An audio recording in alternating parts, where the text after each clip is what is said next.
Ayun, alam nyo guys, ang mayana ay madali lang naman siyang buhayin. Alam, meron siyang ugat o kaya kukunin natin yan. Ayun, may kunting ugat. Ayan oh. Alam nyo bang ginawa ako? Ayan, para mag-mix ang kulay. Nag-ano ako. So, tara. Ito guys, magaganda to siya kasi malalaki yung dahon. Basta, ang gagawin.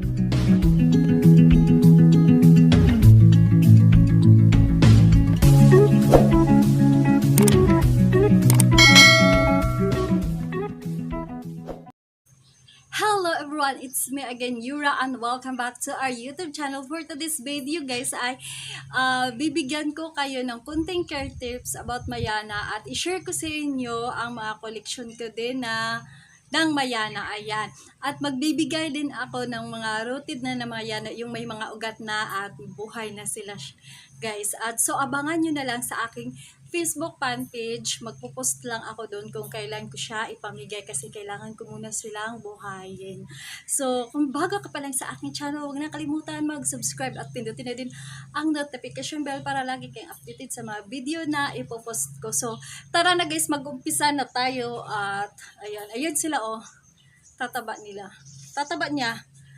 Hanggang ano yun sa ano ko guys, sa palad ko. Malaki pa yan sa palad ko. So, tara. Ayan guys, mag-umpisa muna tayo sa to share ko muna sa inyo yung mga collection ko. Ayan. Ito, mga bago ko yang siyang tanim. A week pa lang yan. Ay, wala pa yatang week yan. Pero wala pa yung 1 week.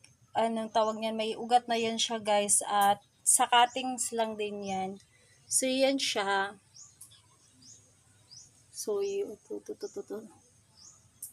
Ito, nag-vlog na din ako nito. Pinakita ko siya, yung nagtanim ako. Transfer ko lang sila. Mga maliliit pa lang yun. Ngayon, ang lalaki na nila, guys. So, yun siya. Nakakatuwa to guys, oh, yung dahon niya. Kasi dalawang, dalawang klase yung dahon niya, guys, oh. Yung kulay. Pero isang puno lang yan. Yan. Pakita ko lang muna sa inyo yan. Yan siya. Tapos ito, yung iba nito guys ay bigay, yung iba naman ay binili ko. So, siguro nagastos ko nito, wala pang 300 yung nabili ko. Kasi ilan lang nabili ko nito guys. Ito lang yata yung nabili ko dati. Maliit pa lang yun siya yung nabili ko. Yan, maliit pa lang yun yung nabili ko. Nabili ko 50 pesos pati siya. Ngayon malaki na. So, ilan lang yung nabili ko dito. Pati ito nabili ko. Kasi karamihan dito guys ay bigay. Pati yan binili ko. 50 pesos din. Yung iba 40. Ito siya maliliit. Kaya dyan ko nilagay. Kasi hangin plant yan na Mayana. So, kung tinanim ko dyan, doon ko kumuha sa paso. So, ang binilang ko siya nasa 20 plus na yata tong variety nito. Yan, mga bago ko yung tanim. Yan siya, bagong tanim. Ayan, inano ng pusa.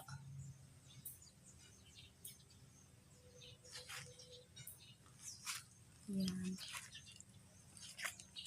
Pakita ko sa inyo yung mga dahon niya. At sa hindi nakakaalam guys, ang Mayana ay ginagamit din tong gamot. Naalala ko yung bata pa ako, yung lula ko, kung may sugat kami, tawag niyan, nagdidikdik siya. Dinidikdik niya yung dahon. At iba naman ito ay nilalagay, ginagawa nilang tsa. Ito pala nabili ko dati 50 pesos, maliit lang to. Pero ngayon, dalawa lang puno na maliliit, ngayon malaki na. Ayan yung mga ganyan, mga bago ko yung tanim, mga bigay lang yan guys. Yan. Yan siya.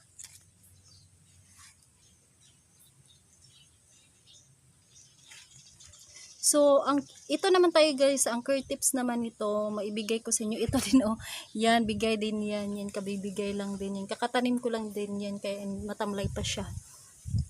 So, ito naman siya, lumago na yan, bigay lang din yan. Kaya nag-transfer na ako. Kayo ng Curtips, bago ko yan sila tinanim dyan, yung lupa ay hinahaluan ko talaga ng ipa. Mas okay po yung garden soil nyo. Yan sila, garden soil lang naman talaga itong lupa namin. Haluan nyo ng ipa. Ayan, hinahaluan namin ng ipa yung ano. Kasi, na ano ko lang guys, ay mabilis siyang nagkakaugat. Tapos, lagi nyo siyang diligan kasi mahilig sila sa tubig. Pag hindi kasi guys, ang nangyayari ay tumatamlay sila. Like ito, parang gumaganyan, lumalaylay yung dahon. Pero ito naman ay kakatanim lang. Yan. Bukod sa, kasi 3 times a day akong nagdidilig nito. Bukod sa 3 times a day ako nagdidilig, ang nilalagay ko na fertilizer ay urea. So, sa hapon ako naglalagay o kaya tag-ulan. Ayan yun. Mas mabilis kasi guys, mas mabilis silang tawag sa dumami. Ayan, ilan lang yung punong nilagay ko dito ngayon, dumami na siya guys. At ito ang nakakatuwa. Kasi ang lalaki ng dahon, yung binigyan ko yung kapitbahay namin, yung kakaano, tuwang-tuwa siya kasi bakit daw ang lalaki ng sa akin mayani sa kanya kasi nakita ko ay payat. So sinabi ko sa kanya, lagi mo siyang diligan kasi mahilig sila sa tubig. At bukod sa maglalagay ako ng urea. Urea lang yung fertilizer ko nito guys. 2 beses ako naglalagay sa loob ng 1 buwan. Tapos, hindi, yung iba kasi nagsasabi daw ang ginagamit kong yung, kasi nilalanggam yung nila, yung mayana. Hindi pa naman ako naka-encounter dito sa akin guys. Pero advice ko lang sa inyo, maganda ang sili. Kasi nagamit ko na yung sili dun sa iba kong halaman. Yan sili, i-blender nyo, ihalo nyo sa tubig. At doon kayo mag-spray sa mga hapon na. Even maglagay ng fertilizer guys, maganda pag hapon na. Yung mga bago kong tanim. Yan, binili ko din to 50 pesos. Ngayon, umaano na siya Yan, mga bigay na lang din yung iba na yan.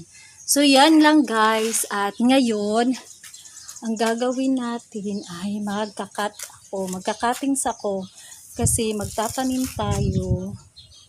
So, magkuha ako nito. So, bawat isang tao, bibigyan ko tag-4 na variety ng mayana. So, ganito lang gagawin natin guys ha. Pick up lang kasi nahihirapan talaga ako mag-shipment guys. Sabi ko sa inyo, mahirap mag-shipment ngayon. Pagdating dyan sa inyo, na yan, sure na yan, patay na. At hirap talaga dito guys. Bukod sa oras, sayang yung pera. Ayan maano pa yan sa palad ko. Yan guys, kung nagtataka kayo bakit may mga butas. Malakas ang hangin dito. Ayan, so ngayon, magkakat na tayo guys. Yan, ikakat ko to siya. Magbabawas lang ako kasi dumadami na sila guys. Kaya, ang gagawin natin, mamigay naman tayo at ayaw ko magbinta. Mas gusto kong ipamigay kaysa ibinta.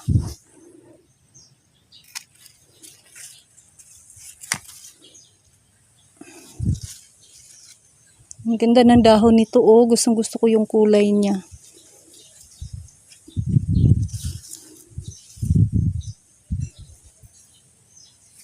Bawasan pa natin to. Yan. Ayun, alam nyo guys, ang mayana ay madali lang naman siyang buhayin. Meron siyang ugat kaya kukunin natin yan. Ayun, may kunting ugat. Ayan Alam nyo bang ginawa ako? Ayan, para mag-mix ang kulay. Ako. So, tara. Ito guys, magaganda to siya kasi malalaki yung dahon. Basta, ang gagawin nyo lang ay lagi nyong diligan ng lagi nyong diligan yan kasi mahilig sila sa tubig. Magbabawas lang ako nito. So, meron kasi ako dating bago lang yung tinanim ko. So, kinuha ko na din para i-transfer ko. So, ganito guys ang gagawin nyo kung gusto nyo magtanim ng mayana. Mas maganda yung lupa, garden soil lang to guys. Haluan nyo ng ipa. Ayan, pag nagtatanim kami talaga, haluan namin ng ipa. Kasi, Madali siyang nagkakaugat guys, mga 3 days, 4 days, 4 days, 5 days. Ayan, meron na yan. So yan, itatanim ko lang dito. Tapos, ayan, kasi magdadagdag pa ako nito guys. Ang tawag niyan. Naubusan ako ng ipa. Kaya bibili pa ako. So mag-start na akong magtanim. So, ito na yung nakuha ko. Yan is sila guys. Oh. So yun lang gagawin nyo guys. Yung care tips na ayan sinabi ko. Yan lang naman talagang ginagawa ko. So abang-abang na lang kayo dun sa page ko ha. Yura Page Channel. So ayan kasi magtatanim pa ako guys. So ganito guys, pag nagtanim kayo, pagkatapos diligan nyo, tapos lagay nyo na lang sa malilim at lagi nyo siyang basain kasi gusto nila ng laging basa. Kasi ang mayana guys ay mahilig sa tubig. Alam nyo ba kung bakit siya sa mahilig sa tubig? Kasi sobrang nipis niya. Nipis ng dahon. Ang tawag nito. Mas okay pa, kung mas okay kasi tag-ulan ngayon, lagi nyo siyang paulanan. Ayan, madali silang guys, lumago. So yun lang guys, at least don't forget to subscribe yung YouTube channel. Bye bye. Magtanim muna ako. Tanim ko lang yan. So yan, dadagdagan ko pa yan. Wala lang akong ipa. Naubusan ako ng ipa. Yan, nadiligan ko na yan. So kahit na mga 3 days guys, 3 days, 4 days, meron na yan siyang ugat. Basta lagay nyo lang siyang basain. You know. Ganda ng dahon. Yan, hindi pa ako nakapagpunla nito.